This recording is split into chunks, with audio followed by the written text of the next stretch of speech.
Israel ने एक ऐसा ऐलान किया है जिसने पूरी दुनिया में तूफान उठा दिया है। इजराइल के इस ऐलान से भारत भी हैरान है। दुनिया में एक नई जंग शुरू होने वाली है। इस जंग में भारत का दोस्त इजराइल भारत के दुश्मन तुर्की को घुसकर मारने की कसम खा रहा है। अगर ये जंग शुरू हो गई तो आने वाला समय बेहद खतरनाक होने वाला है। भारत को अभी से बड़ी तैयारियां करनी होंगी। दरअसल इस्लामिक देशों का खलीफा बनने के चक्कर में तुर्की के राष्ट्रपति एर्दोआन ने खुलेआम धमकी दी है कि वो गाजा को बचाने के लिए इजराइल में घुसकर हमला करेंगे, ठीक वैसे ही जैसे तुर्की अजरबैजान का साथ देने के लिए अर्मीनिया के नागोर्नो काराबाख में घुसा था।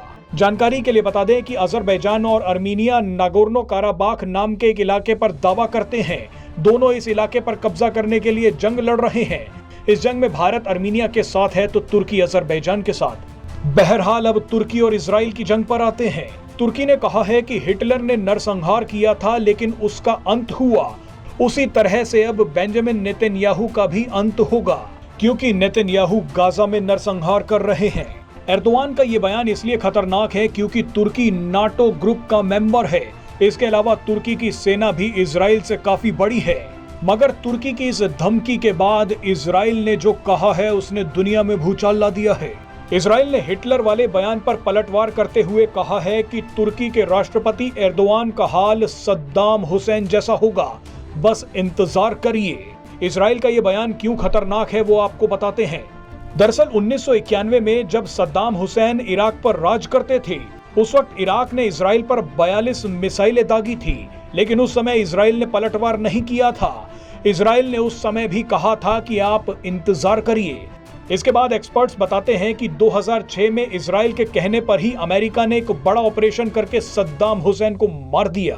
अब इजराइल एर्दोआन को सद्दाम हुसैन की तरह मरवाने की धमकी दे रहा है। लेकिन यहाँ इजराइल के लिए एक बड़ी दिक्कत यह है कि तुर्की इराक से ज्यादा ताकतवर है। तुर्की नाटो का भी मेंबर है। आप जानते ही हैं कि अगर किसी नाटो देश पर हमला होता है तो नाटो संधि का आर्टिकल 5 लागू हो जाता है। इस आर्टिकल में कहा गया है कि एक नाटो मेंबर पर हमला सभी नाटो सदस्यों पर माना जाएगा। ऐसे में अगर तुर्की इजराइल पर हमला करता है तो इजराइल तुरंत पलटवार नहीं कर पाएगा।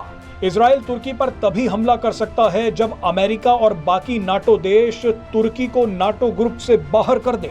यानी अगर तुर्की और इजराइल की जंग शुरू हुई तो नाटो भी बिखर सकता है। भारत को इस गंभीर स्थिति में फूंक फूंक कर कदम रखना होगा। वैसे तो इजराइल भारत के दुश्मन तुर्की के पीछे पड़ा है, लेकिन अगर ये जंग शुरू हो गई तो भारत पर भी बहुत बुरा असर पड़ सकता है।